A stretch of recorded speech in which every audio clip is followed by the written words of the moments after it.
किसी भी समाज को मतलब ठीक से चलाने के लिए कुछ कायदे कानून तो चाहिए ही होते हैं ना। बिल्कुल। यही नियम तय करते हैं भाई सरकार कैसे बनेगी, लोगों के अधिकार क्या होंगे और सब मिलकर कैसे रहेंगे। इन्हीं बुनियादी नियमों की जो किताब होती है उसे हम संविधान कहते हैं। सही है। आज हम इसी पर थोड़ी मतलब गहराई से बात करेंगे। आखिर लोकतंत्र में संविधान इतना जरूरी क्यों है, बनता कैसे है ये, और इसके पीछे सोच क्या होती है। इसके लिए हम खास तौर पर दक्षिण अफ्रीका और भारत के अनुभवों को देखेंगे। हमारे पास कुछ अकादमिक किताबों के अंश हैं हाँ। जो इन दोनों देशों की कहानी बताते हैं। कोशिश रहेगी कि इनमें से सबसे काम की बातें निकालकर समझें कि अलग अलग समाजों ने अपने लिए शासन का ढांचा कैसे बनाया। तो शुरू करें। हाँ बिल्कुल। कहानी की शुरुआत नेल्सन मंडेला के उन दमदार शब्दों से करते हैं। उन्होंने कहा था, मैंने श्वेत वर्चस्व के खिलाफ भी संघर्ष किया है और अश्वेत वर्चस्व के खिलाफ। बिल्कुल, बहुत शक्तिशाली शब्द हैं। हाँ, और ये उन्होंने तब कहा था जब उन पर देशद्रोह का मुकदमा चला और उन्हें 27 साल के लिए, सोचिए 27 साल रॉबिन आइलैंड की जेल में डाल दिया गया। ये दक्षिण अफ्रीका के उस दौर की बात है जब वहां रंग भेद यानी अपार्थाइड का राज था। हाँ, अपार्थाइड एक बहुत ही, आप कह सकते हैं, क्रूर व्यवस्था थी। शायद दुनिया में और कहीं ऐसी देखने को नहीं मिलती। इसे वहां के जो श्वेत अल्पसंख्यक थे, यूरोपीय लोग, उन्होंने मूल अश्वेत अफ्रीकी आबादी और दूसरे गैर श्वेत लोगों पर थोपा था। बाप रे। सोचिए, अश्वेतों को वोट देने का हक नहीं था, उन्हें श्वेतों के इलाकों में रहने या बिना परमिट काम करने की भी इजाजत नहीं थी। मतलब हर चीज अलग। हर चीज, ट्रेन, बस, अस्पताल, स्कूल, कॉलेज, यहाँ तक कि समुद्र तट और टॉयलेट भी श्वेतों और अश्वेतों के लिए अलग अलग थे। इसी को वो पृथक्करण, सेग्रीगेशन कहते थे। रोजमर्रा की जिंदगी में हर कदम पर भेदभाव। और इसके खिलाफ आवाज उठाने की भी मनाही थी। बिल्कुल, संगठन बनाना या विरोध करना वो भी मुश्किल था। लेकिन हाँ, 1950 के दशक से ही अश्वेतों, कलर्ड लोगों और भारतीय मूल के लोगों ने इसके खिलाफ लड़ना शुरू कर दिया था। अच्छा। अफ्रीकन नेशनल कांग्रेस मतलब ANC इस लड़ाई में सबसे आगे थी। इसमें कई मजदूर संगठन और कम्युनिस्ट पार्टी भी शामिल थे। और दिलचस्प बात यह है कि कुछ संवेदनशील श्वेत लोग भी रंग भेद के खिलाफ ANC से जुड़े थे। ये तो अच्छी बात है। हाँ, हालांकि दुनिया के कई देशों ने इसकी निंदा की, पर श्वेत सरकार ने दमन जारी रखा। हजारों लोगों को मारा गया, यातनाएं दी गईं। लेकिन ये जुल्म हमेशा तो नहीं चल सकता था। आखिर बदलाव कैसे आया फिर? वही, जब विरोध बहुत बढ़ गया तो श्वेत सरकार को भी समझ आने लगा कि अब जोर जबरदस्ती से काम नहीं चलेगा। उन्होंने अपनी नीतियां बदली, भेदभाव वाले कानून हटाए, राजनीतिक दलों और मीडिया पर से पाबंदी हटाई। और फिर वो ऐतिहासिक दिन आया। 28 साल बाद नेल्सन मंडेला जेल से रिहा हुए। हाँ। आखिरकार 26 अप्रैल 1994 की आधी रात को दक्षिण अफ्रीका एक नया लोकतांत्रिक देश बना। रंगभेद खत्म हुआ और सभी नस्लों की मिलीजुली सरकार का रास्ता खुला। ये तो कमाल का बदलाव था। मंडेला ने खुद कहा था कि ये इसलिए मुमकिन हुआ क्योंकि वो दूसरे पक्ष की अच्छाई पर यकीन करने को तैयार थे।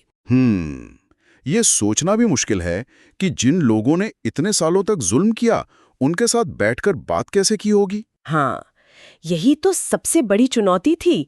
नए दक्षिण अफ्रीका में अश्वेत नेताओं ने लोगों से अपील की कि वे श्वेतों को उनके पुराने जुल्मों के लिए माफ कर दें। अच्छा। और मिलकर एक ऐसा देश बनाए जो बराबरी, लोकतंत्र, सामाजिक न्याय और मानवाधिकारों पर आधारित हो। सोचिए, जुल्म करने वाली पार्टी और आजादी की लड़ाई लड़ने वाली पार्टी दोनों एक साथ बैठकर देश का संविधान बनाने को तैयार हुए। और नतीजा क्या निकला इस सब का? नतीजा ये निकला कि 2 साल की गहन बातचीत के बाद उन्होंने एक ऐसा संविधान तैयार किया जिसे दुनिया के बेहतरीन संविधानों में गिना जाता है। अच्छा। इसमें नागरिकों को शायद किसी भी और देश से ज्यादा अधिकार दिए गए। और सबसे बड़ी बात ये थी कि उन्होंने तय किया कि अतीत में चाहे जो भी हुआ हो, भविष्य के समाधान में सबको शामिल किया जाएगा, किसी को भी मतलब दुश्मन नहीं समझा जाएगा। दक्षिण अफ्रीकी संविधान की प्रस्तावना, जिसे प्रियम्बल कहते हैं, इसी जज्बे को दिखाती है। तो एक तरह से जो देश कल तक अलोकतांत्रिक माना जाता था, वो लोकतंत्र का मॉडल बन गया। बिल्कुल। मंडेला ने कहा भी था कि संविधान अतीत और भविष्य दोनों की बात करता है। एक वादा कि पुराना क्रूर दौर वापस नहीं आएगा। हाँ। और एक नक्शा कि देश को कैसे बदला जाएगा ताकि वो सच में सबका हो। लेकिन यहाँ एक बड़ा सवाल था। जुल्म सहने वाले यानी अप्रेस्ड और जुल्म करने वाले यानी ऑपरेसर अब बराबरी से साथ कैसे रहेंगे? हाँ, भरोसा कैसे होगा? बिल्कुल, भरोसा करना आसान नहीं था। दोनों के अपने अपने डर थे। अश्वेत बहुमत चाहता था कि लोकतंत्र का सिद्धांत यानी बहुमत का शासन वो लागू हो और उन्हें सामाजिक आर्थिक अधिकार मिले। सही। वहीं जो श्वेत अल्पसंख्यक थे वो अपनी संपत्ति और खास अधिकारों को बचाना चाहते थे। तो इस भरोसे के संकट को, इस मुश्किल को कैसे हल किया गया? लंबी बातचीत चली, फिर एक समझौता हुआ।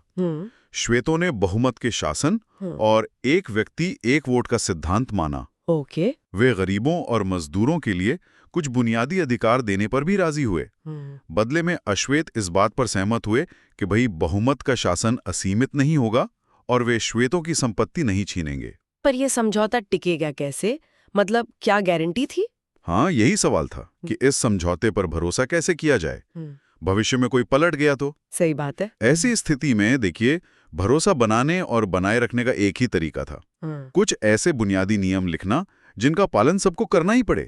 ये नियम तय करते कि भविष्य में शासक कैसे चुने जाएंगे, चुनी हुई सरकार की शक्तियां क्या होंगी और क्या नहीं, और नागरिकों के अधिकार क्या होंगे। सबसे जरूरी बात, ये नियम ऐसे हों जिन्हें जीतने वाला आसानी से बदल ना सके। मतलब पक्के नियम? हाँ बिल्कुल, पक्के नियम। दक्षिण अफ्रीका ने यही किया।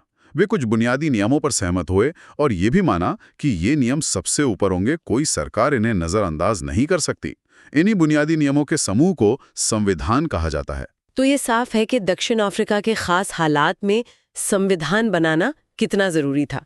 पर क्या इसकी जरूरत सिर्फ ऐसे मुश्किल हालात में ही पड़ती है या हर देश को इसकी जरूरत है? ये बहुत अच्छा सवाल है।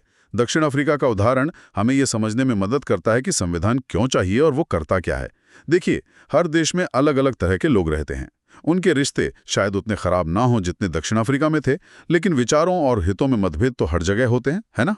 हाँ, होते तो हैं। चाहे देश लोकतांत्रिक हो या ना हो, ज्यादातर देशों को ऐसे बुनियादी नियमों की जरूरत पड़ती ही है। और ये सिर्फ सरकारों के लिए नहीं, किसी भी संगठन जैसे कोई क्लब हो, कोई सोसाइटी हो या राजनीतिक दल, सबको अपने काम करने के लिए एक संविधान या नियम चाहिए होते हैं। तो मतलब संविधान की कुछ कह सकते हैं मुख्य काम होते हैं? हाँ, मोटे तौर पे 4 काम हैं।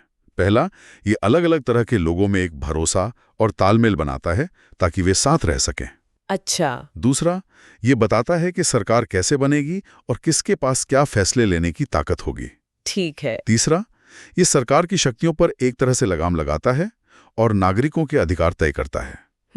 और चौथा, ये एक अच्छे समाज को लेकर लोगों की जो उम्मीदें हैं, जो सपने हैं, उनको जाहिर करता है। अच्छा, ये भी दिलचस्प है कि हर वो देश जिसके पास संविधान है, जरूरी नहीं कि वो लोकतांत्रिक हो। हाँ, ये ध्यान रखना जरूरी है, पर इसका उल्टा सच है। हर लोकतांत्रिक देश के पास संविधान जरूर होगा। अमेरिका ने ब्रिटेन से आज़ादी के बाद संविधान बनाया, फ्रांस ने अपनी क्रांति के बाद। तब से ये एक तरह का चलन बन गया है कि लोकतंत्र में एक लिखा हुआ संविधान हो। ये देश का सर्वोच्च कानून होता है जो नागरिकों के आपसी और सरकार के साथ उनके रिश्तों को तय करता है। चलिए भारत की बात करते हैं। दक्षिण अफ्रीका की तरह भारत का संविधान भी बहुत मुश्किल हालात में बना था, जैसा हमने शुरू में कहा था। बिल्कुल, भारत जैसे बड़े और इतनी विविधता वाले देश के लिए संविधान बनाना कोई आसान काम नहीं था। देश धर्म के नाम पर बटा था। भारत और पाकिस्तान का बनना एक बहुत ही दर्दनाक अनुभव था, जिसमें लाखों लोग मारे गए थे। हाँ, वो तो है। ऊपर से अंग्रेजों ने जो देसी रियासतें थीं, उन्हें आज़ादी दे दी थी कि वे भारत या पाकिस्तान में मिलें या चाहें तो आज़ाद रहें। इनका विलय करना भी एक बड़ी चुनौती थी। जब संविधान लिखा जा रहा था, तब देश का भविष्य आज जैसा सुरक्षित नहीं लगता था। बनाने वालों के मन में वाकई बहुत चिंताएं थीं। इन मुश्किलों के बावजूद क्या भारतीय संविधान निर्माताओं के पास कुछ सहूलियतें भी थीं? मतलब कुछ ऐसा जो शायद दक्षिण अफ्रीका के पास नहीं था? हाँ, एक बड़ा फायदा था, बिल्कुल था।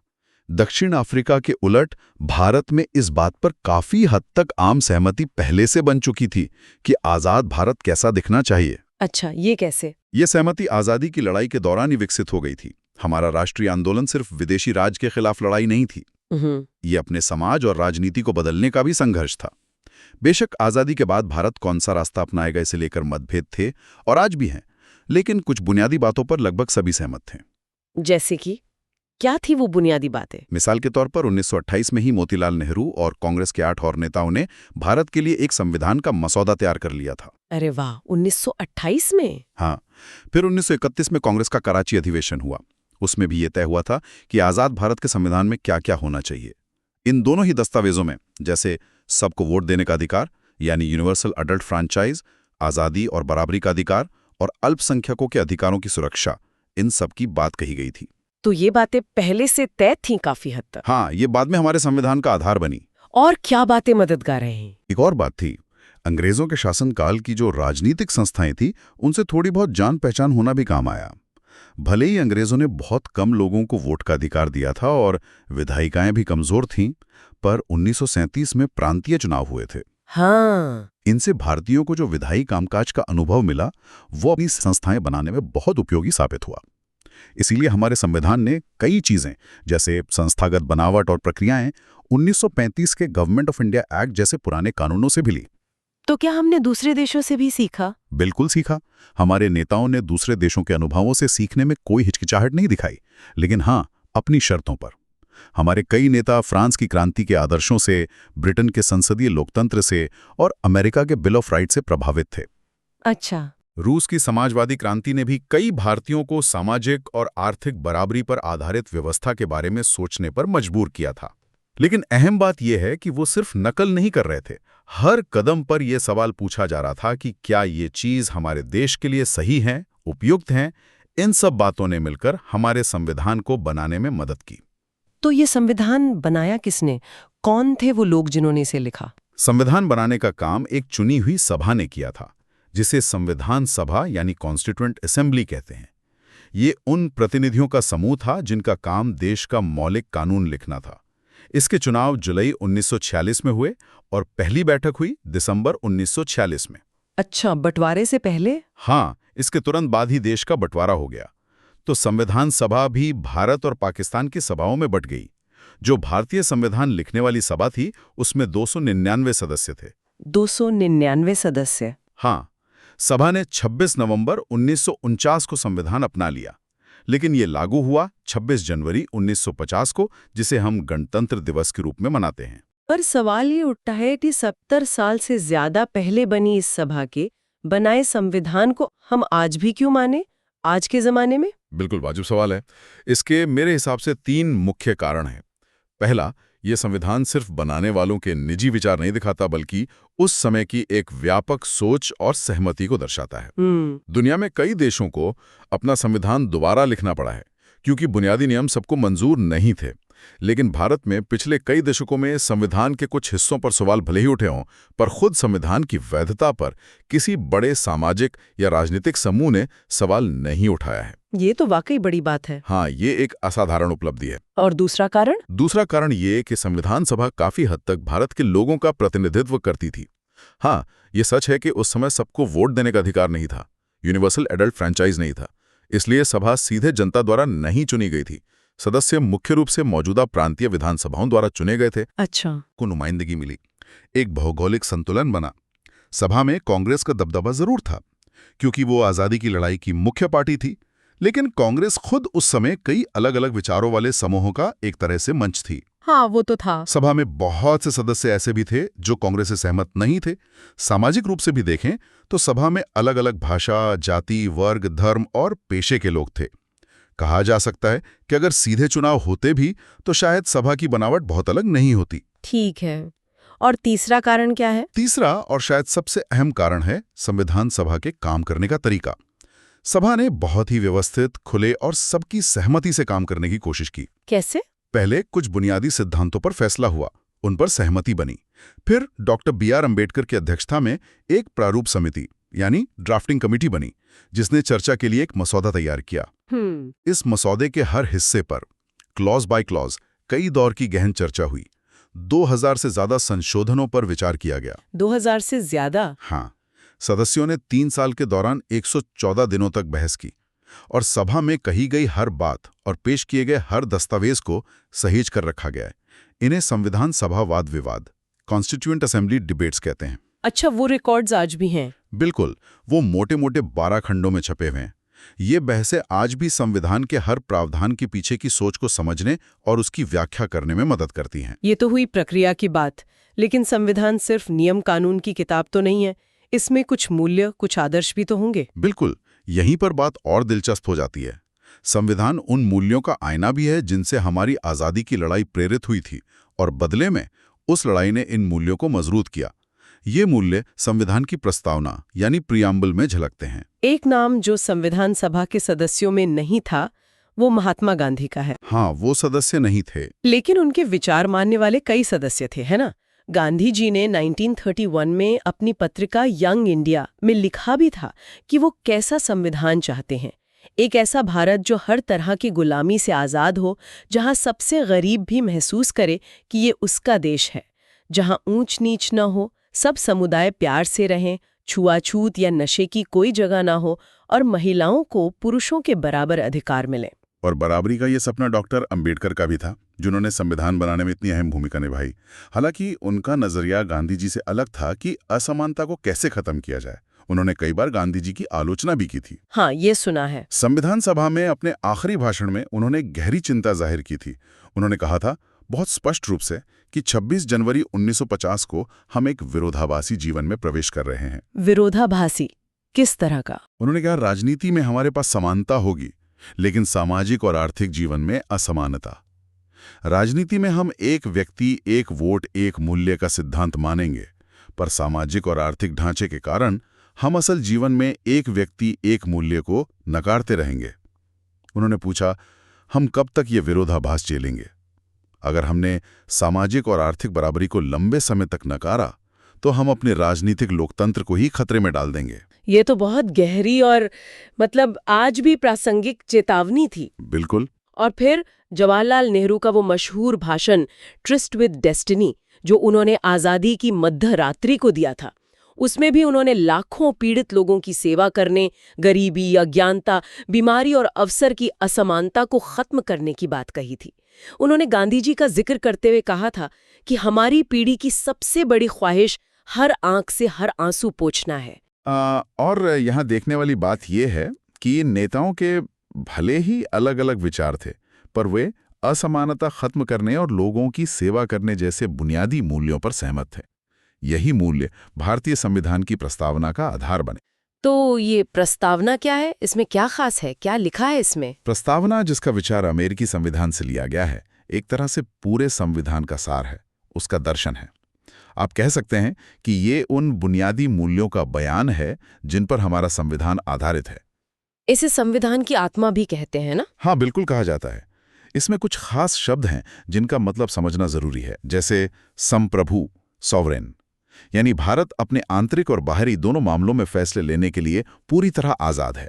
कोई बाहरी ताकत उसे हुक्म नहीं दे सकती। ठीक है। समाजवादी और धर्मनिरपेक्ष, ये शब्द बाद में 1976 में 42nd संशोधन से जोड़े गए थे। समाजवादी का मतलब है कि देश के संसाधनों का बंटवारा मुमकिन बराबरी से होना चाहिए और सरकार को सामाजिक आर्थिक असमानता कम करनी चाहिए। और धर्मनिरपेक्ष का अर्थ है कि सरकार का कोई आधिकारिक धर्म नहीं होगा, सभी धर्मों का बराबर सम्मान होगा और नागरिकों को कोई भी धर्म मानने की पूरी आजादी होगी। ये बहुत जरूरी है। हाँ, फिर लोकतांत्रिक, डेमोक्रेटिक और गणराज्य, रिपब्लिक, यानी शासन लोगों द्वारा चुना जाएगा। लोगों के पास राजनीतिक अधिकार होंगे और देश का मुखिया यानी राष्ट्रपति कोई राजा रानी या वंशानुगत पद नहीं होगा, बल्कि चुना हुआ व्यक्ति होगा।